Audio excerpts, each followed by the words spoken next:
Things get really emotional in Phoenix, but I think people need to calm down about what this game was.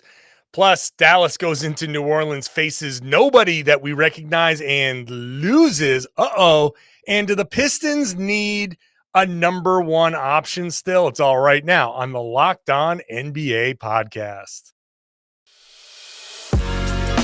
You are Locked On NBA, your daily NBA podcast. Part of the Locked On Podcast Network, your team every day. Oh, yeah, it's a Wednesday. That means it's us back for, I missed last week's show because of you weren't here. I wasn't here, but now we're ready to start. So nothing mattered before this. Erase all the games. We're starting fresh here because we're back. It's your regular duo on a Wednesday. I'm John Karalis, host of the Locked On Celtics podcast. You can find me on Twitter at John_Karalis. And I'm Jake Madison, host of the Locked On Pelicans podcast. You can find me on Twitter. It's at Nola Jake. Jake, after that big win, which we'll talk about in the second segment, I'm surprised you're coherent and able to put full sentences together. I'm a professional just because I was sitting in the stands after doing the media thing beforehand and had a nice hard seltzer. I took it easy. Nothing like pounding a couple of Trulies to get you ready for. Can they please sponsor one of us? Because that would be amazing. That'd be great. I'd sit here and crush Trulies the whole time. Why not? Let's get on that. You guys know what to do. Light schedule in the association. Shocker for us on a Wednesday. Everybody on the network is jealous of us. 4 games, and we're not even going to touch one of them because it couldn't have mattered less. But we're going to start with the one in Phoenix. This game, the final score, if you're just waking up and you're looking at the box score and you say, wow, what happened there? It got out of control fast, but it was a much tighter game. 7 technical fouls, Jake. Klay Thompson, first ejection. We had multiple ejections now. With two ejections from the Celtics the night before, an ejection of Klay Thompson. There's an epidemic of people getting kicked out of games here. It was that game got chippy in the third quarter, yeah. I believe is the technical term for all of that. His first ejection ever, which when you think of like the postseason runs they've gone on, the big games that they've been in, for that to be Klay's first ejection is genuinely surprising. He had some choice words as he was leaving and to get thrown out too. Yeah. I know you weren't in love with this game and these two teams and what people were kind of turning it into. I enjoyed that third quarter where for a moment it felt like there was just like genuine hatred from one side to the other. And I kind of enjoy seeing that type of stuff in the NBA and in any pro sports where these guys are like, screw them, and they want to go out and do something about it. And sometimes it just turns into a meltdown, but seemed to at one point spark the Golden State Warriors a little bit as they made it a game at one point in the fourth quarter. Yeah. And then it all fell apart where, it was 134-105. So, that doesn't quite encapsulate the game. Like I said, it was close, and then the Phoenix Suns ran away with it, outscoring the Warriors by 13 in the third quarter, by 10 in the fourth quarter, and that's your big difference. But no, Jake, I didn't like. I almost thought like the hype around this it started to ruin the game for me, which is I know that's a me thing, but yeah, I'm completely with you. Look, I grew up on 80s basketball. So I'm there. You want to see some punches. Celtics with the bad boys. Yeah. Robert Parrish, like hammering, like raining blows down on Bill Laimbeer and not even getting called for a foul. Like that kind of stuff is where I cut my teeth in the NBA. So chippy, fine. Intense, fine. But for the fourth game of the season, for people to be like, oh, this should have been the conference finals. Be like, no, it shouldn't have. Because the Suns crapped themselves in that game 7. No, it shouldn't have been the finals because the Suns weren't ready to make the finals. That's that kind of stuff. Just when I see it and I hear them talking about, oh, this is like the playoffs. Like, no, it's not. It's October. Let's just enjoy a good basketball game. Yeah, so that's one thing I don't get, right? Like, oh, we should have seen this in the conference finals. Like, No, not necessarily. You can't lose game 7 to the Dallas Mavericks in horribly embarrassing fashion and then claim that that team should have been there.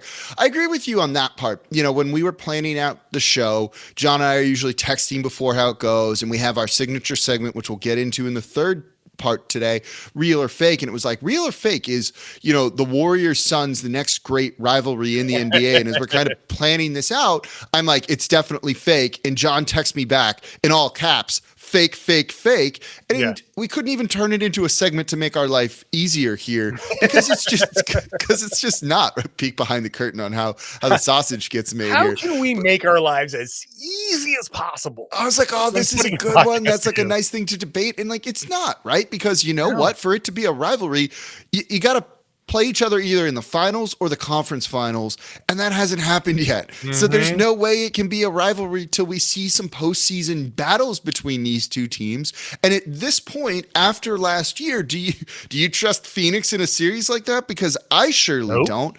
And so because of that, it's just like, yeah, they tried to overhype this, you know, literally 1 week into the season. I'm also not in love with that announcing crew just in general. And I think sometimes Tuesday nights can be kind of weak on that front, just in terms of like purely watching a game. And it almost seems like they're talking just to kind of talk. Not that I know anything about that on a platform that a lot of people listen to. You know, I mean, we've got mics sitting in front of our faces and in a record timer that's going. So we've got to keep talking just to talk. But you know, I do have to like, yes, I have to be better about like not letting that affect me when I'm watching a game. I can't help but just recoil a little bit because it doesn't do, first of all, disrespectful to the teams that actually made it past the second round, right? Like, like what does that say about like how they feel about the Dallas Mavericks, right? Like the team that beat the Suns. Like, yeah, no, the rightful teams are there. There was no referee mistake that kept a team out. All of the teams that went as far as they did and won were deserving of that.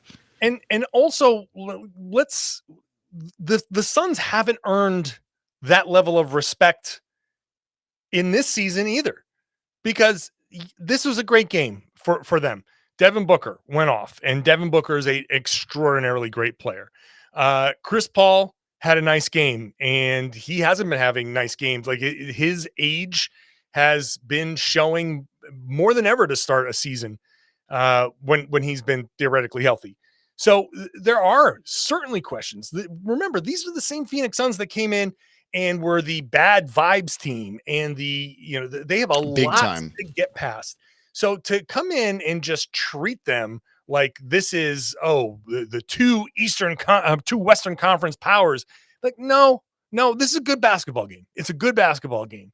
And the Suns, to me, they still have to prove it, because they haven't proved it in past seasons. They just have not been able to prove it. So prove it to me this season, and stop with the trash talk, stop with all that stuff, put your head down and do what you got to do to win this game, which they did here. That's great. They had Klay Thompson got tossed, and he was not having a good game. He was 2 points and a -12. The Warriors had their chances, but it just couldn't get it together. Great. Wipe it. I tell you one thing, the Warriors are just moving on from this. This is like, it's like one of those games where you're playing like a video game and it's just going so wrong. You just like turn off the TV or like unplug it, and you're like, I'm done here. Right. I don't care. I'll plug it back in tomorrow and I'll play better, or it'll go better, whatever. Like that's kind of what they're doing here. Yeah. So I'm just not elevating the Suns. I'm not elevating the Suns. That's fair. The way that they were in this game. I'm just not doing it, because they have not earned that level of elevation. The Mavericks have to some degree. Other teams in the West, not after tonight, not after tonight, but other teams in the West have earned their spots and earned their praise.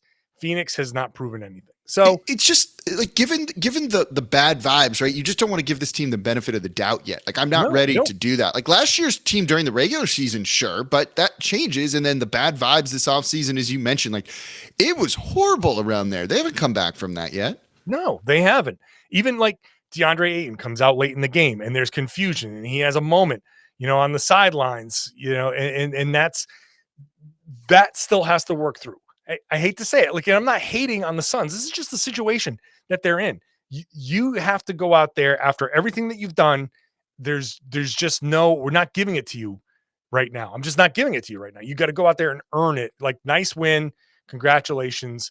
But there's still, I'm not going playoff atmosphere crazy in October. It's October 26th right now. The Suns are 3-1. That's nice. They're in the middle of the mix, and they're right there with the New Orleans Pelicans, who got to 3-1 despite missing three starters. We'll talk about that in just a second.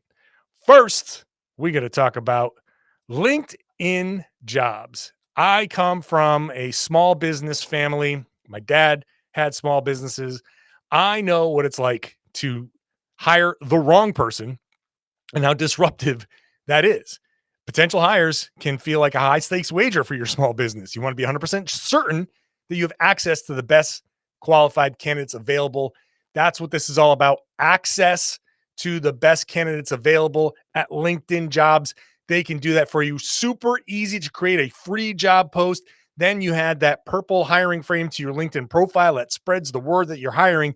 Now, once you have access to all of those great candidates, these simple tools like screening questions make it easy to focus on the candidates with just the right skills and experience so you can quickly prioritize who you'd like to interview and hire. That's why small businesses rate LinkedIn Jobs number one in delivering quality hires versus leading competitors. LinkedIn Jobs helps you find the qualified candidates you need to talk to, and they do it faster. So post your free job post on linkedin.com/LockedOnNBA. That's linkedin.com/LockedOnNBA to post your job for free. Terms and conditions apply. We'd love to thank you for making Locked On NBA your first listen every day. You can make your second listen Locked On Game to Game NBA. It's right here in the Locked On NBA feed. Every moment, every top performance, every result.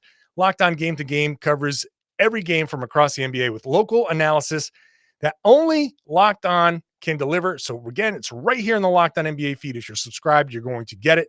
And if you get it, you're going to get the full recap of the LA Clippers and Oklahoma City Thunder, which we are not talking about here. I'm only telling you that the OKC Thunder beat the Clippers, but the Clippers didn't play Paul George, didn't play Kawhi Leonard, didn't play Marcus Morris. Congratulations, the Thunder beat the Clippers JV squad. Probably still should beat the Thunder, but hey, they've got pros. They got some good players. Shai Gilgeous-Alexander had 33. Trey Mann had 25. Go to Game to Game to get the rest of the details there. You'll also find Jake Madison on Game to Game talking pretty about excited too. pretty excited talking about the Pels 113, 111. Also missing players, Jake. No Zion, no Brandon Ingram, no Herb Jones. How, Jake, did you pull this one off against the Dallas Mavericks? Look, this Pelicans team has felt that they're deep, and you really saw that depth shine through in this. They had 8 guys in double figures. That's just the 5th time in franchise history they've ever had something like that occur. 8 guys. Like, I just finished wrapping up my show, and I was talking about it, right? Like, this is like the definition of a team win. You also had CJ McCollum, the other guy in their big 3, go 6 of 20 from the field, but he was still just as key as anyone else out there with his playmaking. You had Najee Marshall draw the unenviable position of having to guard Luka Doncic off the top of this game. He did really well. He led the team in plus minus at plus 14. His defense was impactful, and though I was going to say Herb Jones, I don't know why, Luka Doncic scored 37. He did a good enough job to limit him and everyone else. You had Trey Murphy III, a guy they're really high on, be a perfect 8 of 8 in this game from the field, 4 of 4 from 3. He takes some deep threes too. 22 points from him. Jonas Valanciunas was useful in minutes against JaVale McGee and Christian Wood, and then when they realized he was ineffective, they subbed in Larry Nance Jr., who's just a more mobile big who can go guard on the perimeter and doesn't need to be in drop coverage all the time. And then you have Jose Alvarado, who started the game and scored 9 straight points and embarrassed JaVale McGee 3 or 4 times, just kind of literally dribbling a circle around him and then scoring. So it's just everyone contributing in a bunch of different ways, and the Pelicans kind of showing off this depth that they really feel They have. And then the final shot, Dallas gets the ball down too, and it's just the most predictable thing in the world. Above the break three from Luka Doncic fade away from like 30 feet, which, you knew he was going to do that, whether it was a 2-point game or a 3-point game, and they defended it well. Hey, look, as a guy who covers the Celtics, I know exactly what Luka Doncic was going to do. And when he missed it, I said to myself, oh, of course, now he misses it, because that's a shot he's hit probably 4 times against the Boston Celtics. So, yeah, we all knew it was coming. That's his sweet spot, right? Especially down that left side. Yeah. But, he missed it. And look, that first quarter for the Pels, amazing. 40-point first quarter. 40 points. And that should be embarrassing for the Dallas Mavericks, a team that hangs their hat on defense. But this is the classic letdown. You walk into the gym, you say, wow, no Zion. Wow, no Ingram, no Herb. Oh, immediately you see the Mavericks go, oh, all right, cool. All right. And you get burned. You get burned by that. And it's hard when you're giving the other team that confidence to get that back. Once they feel that confidence going, you can't turn that water off sometimes. And it's one of the most dangerous things, because players consistently do this when the other team is shorthanded, and coaches will always say, no, don't do that, because that means 2-3 guys who don't normally get opportunities are going to ball out. They are going to try harder. They're playing for minutes in a rotation spot and money in the future. Exactly. And this game was on TV, man. You're not like, this is a TNT game. So, you know what I mean? So when you're at the end of the bench and you're like, oh, I'm getting minutes, and on TNT everybody can watch this game. Yeah, you got to prepare yourself when you're a team like the Mavericks for a punch in the mouth, because that's coming.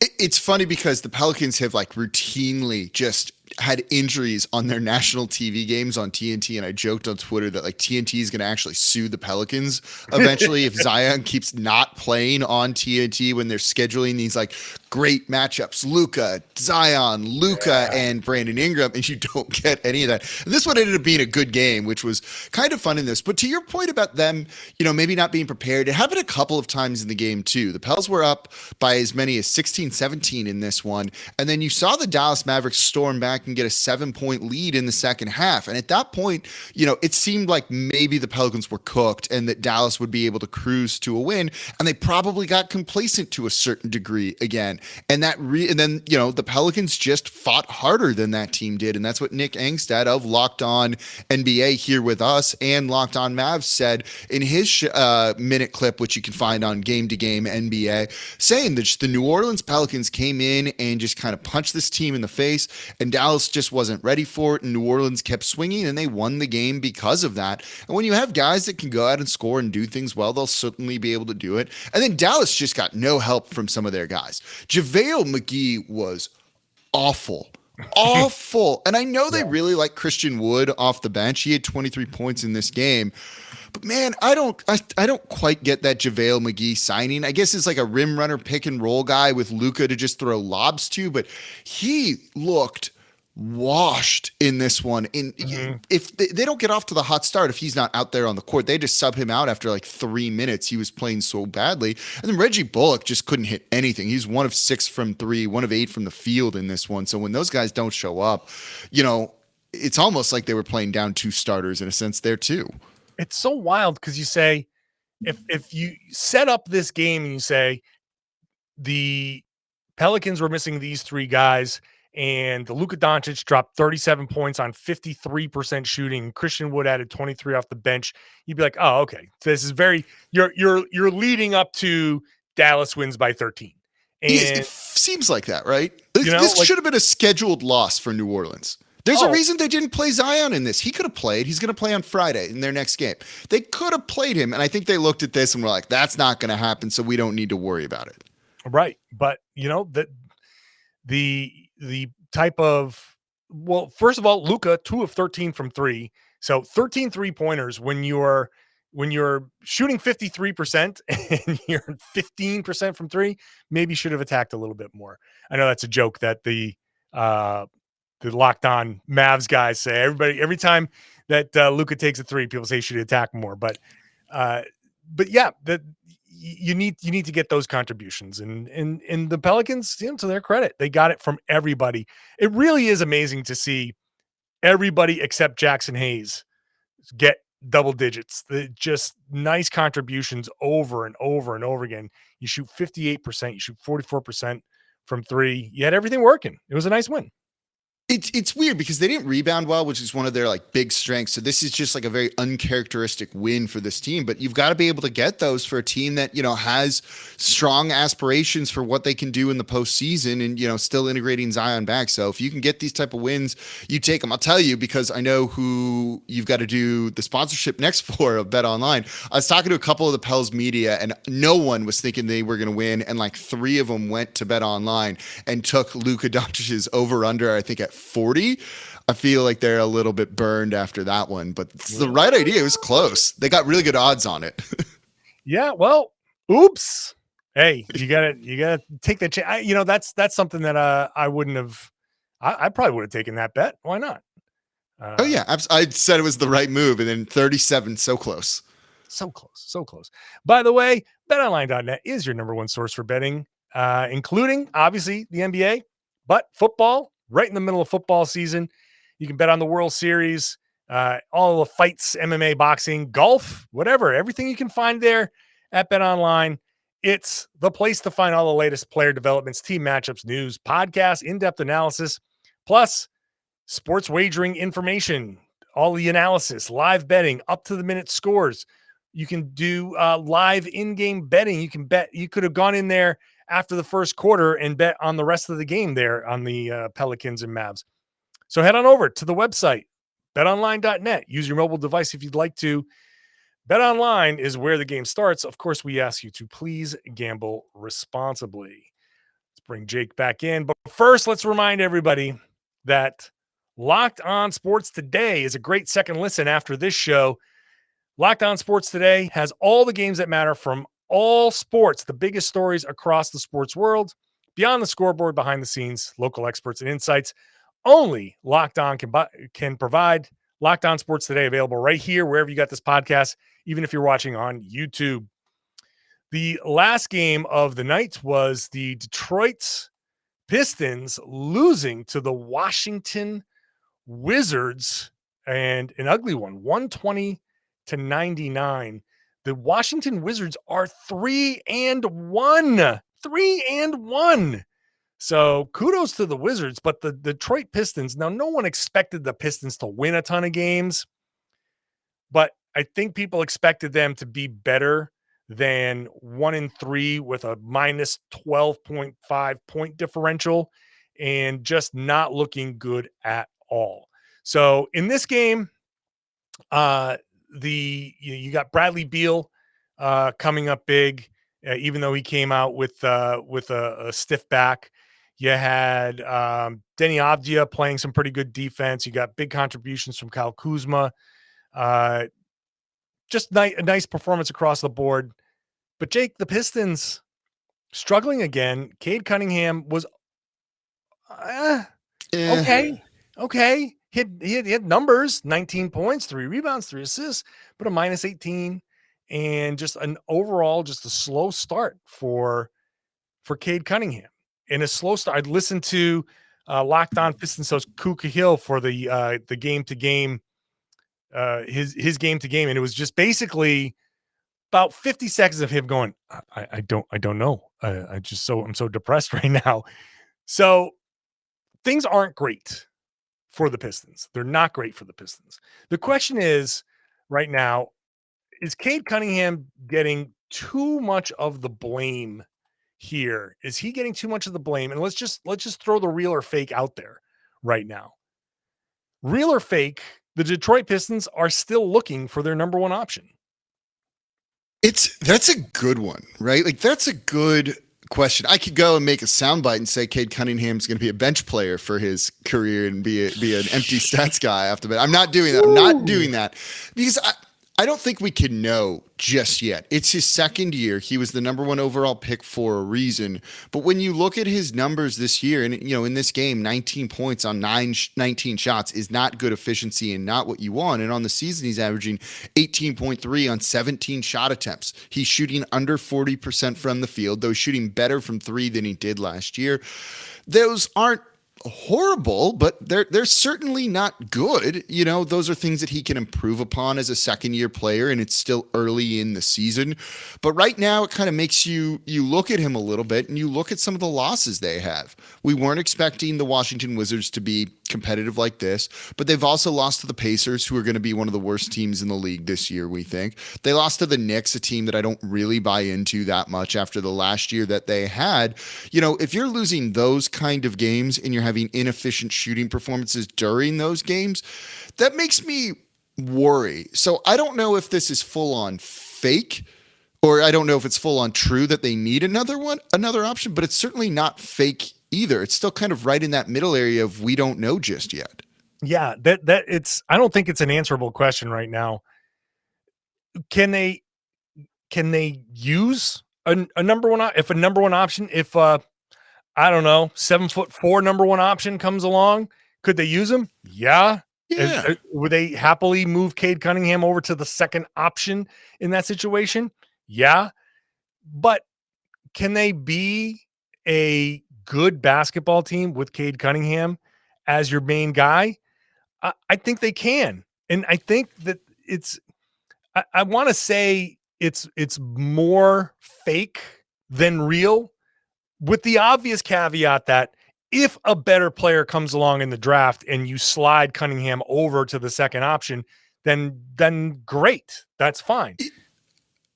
Like if they take Wembanyama out of the mix for a second, if they got like the number 1 overall pick in like an average year, right? Would you be like, oh, they got to take this guy? Or would it be like, oh, they should entertain trading this and getting more help, let's say, or something along those lines, right? And like, if it's like, oh, they definitely need to use it, then it's like, oh, there's some concerns about Cade there. And that's clearly kind of the approach that they're taking. It's an unanswerable question, but it's a question. It's a question right now, and that's probably not ideal for the Detroit Pistons, but there's also still plenty of time to turn it around. This wasn't like Zion Williamson coming in and being like, oh, this dude's going to be really good. It's not quite the same where I look at like Banchero this year and I'm like, oh, solid NBA guy that you can build a team around. And that's where it's like, oh, that's not what you want out of a number 1 overall pick, I guess, but it doesn't mean it's bad and that his career's over or he's going to have a bad career. I just don't think that Cunningham was ever the kind of player that was going to be like a 25-point in a bad team guy like that. I don't think the knock, I want to say knock, but the expectation of him coming into the league wasn't big high level scorer. He's a guy that can get to his spots and score, sure, but he's also a guy that's going to distribute. He's a guy that has I don't want to put him in the Luka category, but he's out of that Luka mold where he's just kind of, he can do a lot of things and he can make a team better. Now, obviously Luka is much more advanced. I don't want to make it sound, I want to be very clear about what I'm saying. You don't get in trouble here. Yeah. Well, because people, okay, Cunningham's Luka Doncic. Like, no, but it's in that sphere. It's in that mold. I don't think it's fair to have the second year discussion of Cade Cunningham when it's on a team like the Pistons. And also, hey, they're missing Alec Burks. They're missing Marvin Bagley. Killian Hayes has been a complete disaster so far. And I don't know if he's going to be able to pull it together. There's a lot that's going on. There are a lot of moving parts. It's not like this is a team that came into the season with, hey, they've got this guy and that guy and that guy and that guy. They got a ton of expectations. The low expectations help, right? Like that's kind of big on this, that it lets him kind of grow and make mistakes, and it's okay. And it gives him time to come along. If they had a ton of other pieces and it was like, oh, we expect them to make the play-in tournament or the postseason, we'd be looking at this being like, what is going on with Cade? And this is going to tank them in a sense. Yeah, I just think that Cade is a guy that's going to set up his teammates. And it's a miracle to me that he's even averaging 7 assists a game this season. It's you got to have teammates that know where to be. You have to have teammates that know how to finish. You have to have teammates that can hit the shots when you give them the ball. So for a player like Cunningham, the jury is very much still out. As it should be. Right. And he's just not going to be the exciting high level LaMelo Ball type. He's not going to be that guy. He's just not going to be, he doesn't have a lot of flair. He's the guy that's just, I'm going to put my head down. I'm going to be the quiet guy. I'm going to come in there. I'm going to do my work. And then when the game is over, when I think he reaches his full potential, it's like, oh, wow, 23, 10, and 8 or something like that. It's going to be those types of numbers, and it's going to be a little bit more efficient than what he's doing. And maybe he can get that 3-pointer to fall, and that'll help. But you can't put anything on him. You can't look at this Pistons team and be like, well, he's the reason why they're disappointing. I think with better teammates, eventually things are going to open up for him. And the type of player that he is, I don't see the bad team being a place for him to thrive. He definitely needs to have the guys who open things up for him a little bit and the guys who can finish the plays that he's making. So I do think Bogdanovich has been guy. Pretty bad for them for the most part. Look bad in preseason too. So I get that. It's a point guard, right? On a team, you need good teammates. That's kind of how it goes. When you're dishing assists, and they got to hit their shots and things like that. And if they're not, well, you're going to look worse off than you are, and it probably makes it easier to defend you if you're the main number one option on a team. And it's not like they're scrubs there. I'm a big beef stew guy. Bogdanovich, when he plays well, can play well. Like, I like Saddiq Bey, but he's a role player more so than anything else, and teams aren't going to focus on him. So yeah, it makes sense that he's struggling. It's fake, right? Like we don't know yet. We don't need to say this yet and kind of put that like exclamation point, that stamp on his career already. Right. Look, you got Jaden Ivey, who is trying to figure things out. You got Jalen Duren, who a couple of guys that you picked up in this draft that are rookies, and they're going to make a ton of mistakes. Guys are turning the ball over before Cade Cunningham could even do something sometimes. So it's too much. It's just too much. I just kind of like, only because I saw some of that kind of talk out there, that it's a good time to nip it in the bud. Pistons, I think, are going to be okay. Pistons are going to be fine. I like what the Pistons are doing. Jake, I also like what we did today. Awesome. I just had a fun time talking basketball for 33 minutes at this point. So I hope everybody enjoyed us doing that as well. As almost always on Wednesdays, I'm John Karalis, host of the Locked On Celtics podcast. Find me on Twitter at John_Karalis. And I'm Jake Madison, host of the Locked On Pelicans podcast, on Twitter at NolaJake. Remember, every one of these teams is covered by a great local expert hosting a podcast for you Monday through Friday, 30 minutes approximately per podcast. I say approximately because we always have a tendency to creep past that 30 minutes. So, but we're in that range. Thanks for listening, everybody. It's Nick Angstead and Pat the Designer tomorrow. They have a lot of fun there. They'll count it up tomorrow. So make sure you're subscribed everywhere you get your podcast and on YouTube. And make sure you share the podcast, tell your friends and family and everybody they should be listening to the Locked On NBA podcast right here on the Locked On Podcast Network, your team every day.